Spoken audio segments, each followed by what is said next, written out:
G'day ladies and gentlemen, welcome back to the YouTube channel.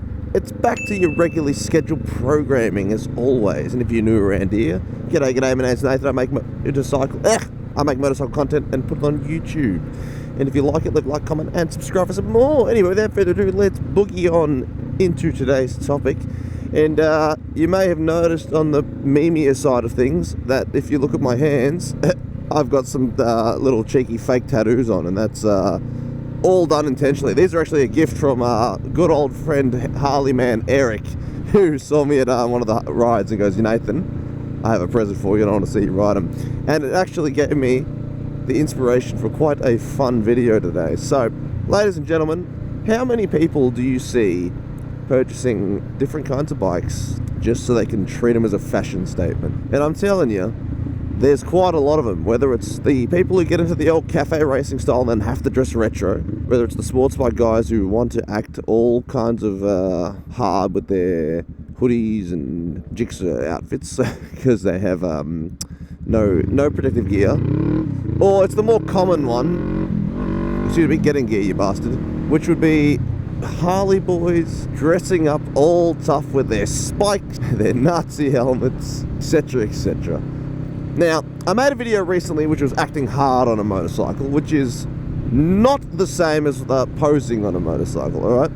There is a lot of guys who get into the motorcycle culture purely for the clout aspect of things, alright? And I'll be lying if I say it wasn't quite funny to think that there are a bunch of guys, grown-ass men, grown-ass adults, who get a motorcycle just so they can play dress-up, and it's a little bit cute. Yes, I know I'm doing it today, but this is funny. Alright? Eric was just thinking about my skin protection because he himself had skin cancer on his forearm. So, not only am I protected from the sun right now, but I'm also able to make a funny point. But it's true, there's so many people that just get a motorcycle so they can look tough and look cool until a real, actual tough guy comes and tries them. But, that's another problem. Ladies and gents, do not buy a motorcycle if it's purely a fashion statement. A motorcycle is much more than that. So if you're looking at buying yourself an 883 purely so you can act like a tough guy, oh man, that is... Well, for one, it's a bit sad. Personally, I think there's much better ways to spend your money. Buy yourself a motorcycle that looks good, but just you don't have to waste your money on looking cool. Oh, Mr. Tough FG GT. It's a shame you put a lip spoiler on it. Now it looks fucking terrible. I wouldn't mind one of those cars though, but I suppose if you are going to drive it, that is how you drive it. Dude, motorcycles are much more than just your iconic look of fashion and whatnot. Motorcycles is a way of living. It's a way into friendships. It's a way into a community that doesn't exist otherwise. It's not just about looking ferocious. It's not about looking like an outlaw. Like, there's a guy on Instagram and YouTube shorts who really plays up his outfit choice for the camera. Like, I'm talking really goes hard on it. And absolutely gets clowned in the comments for how he does it. Now look, if you're going to go down the path of doing the posing stuff, for one, I think the idea is to not be offended by people's opinions, especially if you're trying to act like a tough guy. Now this guy who does this doesn't do that, which is good. He doesn't act like a tough guy. He's not mad. He doesn't act all... He doesn't get upset when people bully him about it, which is, if you're going to do it, the most appropriate way to do it.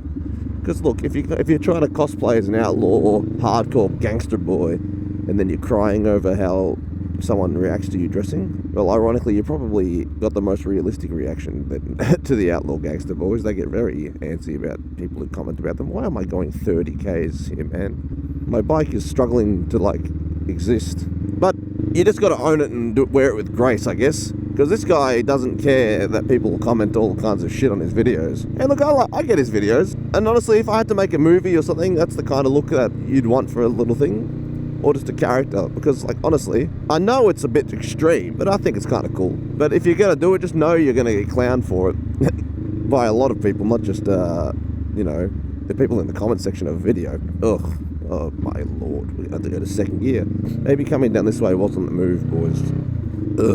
Normally coming down this way isn't so popular at this time of day, but I've been wrong before, and I'll be wrong again, I'm sure. Jesus Christios, man.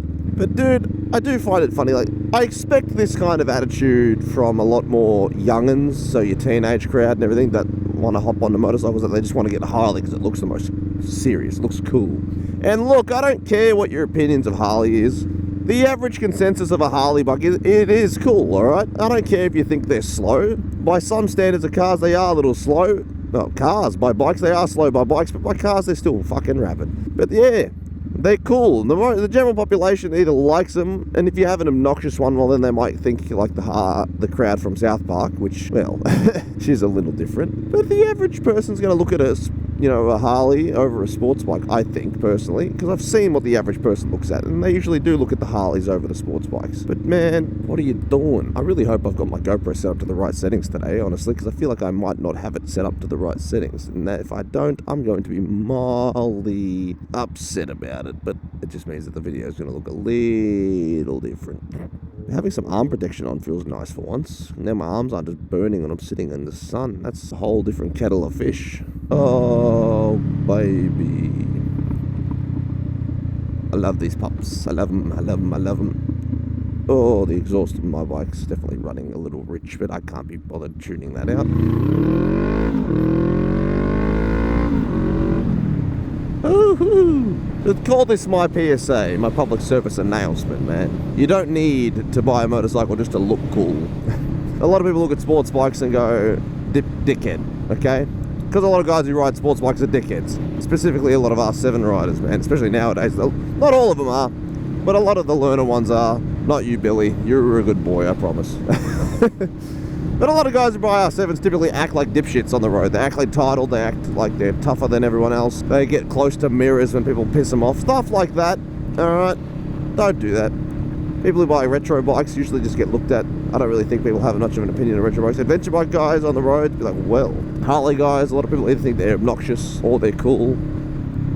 So believe me, you don't need to get yourself in dress up to get an opinion about it. The more of an intense you get, the worse the stereotypical opinions get about you. Because, look, if you're doing it to impress some people at like a festival, cool, that's fair enough. Kids are going to love it, I suppose. Everyone loves a bit of cosplay. But if you're dressing up to impress adults, how old are you again? Dressing up to impress other adults, man. That's a little bit whack, if I do say so myself. So, but what would I know? I'm just a humble YouTuber who rides a cruiser and does not dress up. Maybe there's an aspect of this that I'm missing out on here, because I'm not dressing up. I'm not getting into the spirit of this event.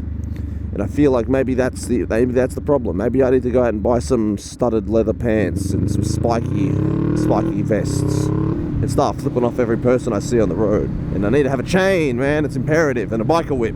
I'm doing it all wrong. How can I have an opinion on the cosplay life if I'm not doing it myself? I get it now. It is me who's the problem. Ah, dude. But there's one thing I always wish to do, and I reckon it'd be funny. And that's to rock up to an event where it requires you to wear a really, really nice suit, but I want to ride there on a sports bike, because I think there's just something charming about being a guy who rocks up to an event on a sports bike in a suit. Just means business, you know what I mean? Just business. But ladies and gentlemen, please, for the love of God, don't just go out of your way to dress like a real tough guy on your motorcycle. Because it doesn't make you look tough, it makes you look silly. Because you can tell there's authentic biker dress, like your real Harley guy dress, and then there's overly done, alright? If you look at the video, Eric, he dresses your standard Harley, man. You got your vest, your biker pants, your boots, and if he wears gloves, he didn't wear gloves though, but then you got your posers, who do a lot more. They got their Nazi helmet, sometimes with a spike on top. They got the bandana, or just a really pissed off expression with some sunglasses, maybe even a cigar. They got their spiky vest, their arms out in the wind, or maybe they got a really spiky leather vest with some chains on it. They got another chain hanging on their pants. They got spiky pants. They got real fancy boots. And you're like, my brother in Christ, what are you doing? You look ridiculous. What? Stop this! Stop this immediately. Sports bike guys, I don't really think they have as much poses unless you go out and buy, say, a BMW with a full BMW kit and a BMW labelled helmet with BMW badge gloves and whatnot. That's a bit extreme. You don't need to do that. And in fact, usually it's the dealership who succeeds, so they sell you that with the bike and then they drop it immediately as they get into the dealership parking lot. I watched that happen a while ago. There's a guy who bought a Jigsaw with the Jigsaw outfit, and he took it to the parking lot and immediately low started the bike because he accelerated a bit too fast. So don't fall into that crowd, boys and girls. Don't do that. That's a bit silly. Just get on your bike, dress appropriately. Don't get overboard with it, and I'm sure you'll enjoy yourself. Otherwise, ladies and gentlemen, that's pretty much all I have time for now. I have to go home, eat a little bit, and get ready for work. But I wanted to make this video because I've seen it a lot recently, and it's quite funny to me that people dress up so, just to ride a motorbike. Like, brother, it's a bike, it's a vehicle, it's not a bloody soiree where you gotta dress for the occasion. Like, calm down, brother, calm down. Why is there always one singular fly who lands on my helmet? I wish that there was a way to just avoid that entirely, but you can't. That's just motorcycles in general. So let me make my way through the front here, and I'll wrap this video up in nice fashion. Am I gonna have to go stop in between this truck? I think I am. I don't really trust going through that gap, man. That's how you end up under them, not next to them. Do not like splitting between trucks. That's how you die. Without further ado, ladies and gents, I do hope you take it easy, keep it cheesy, enjoy yourself, ride safe, don't dress obnoxiously like a prick, and as always, you know I love you. Have a good one. Peace. Bye!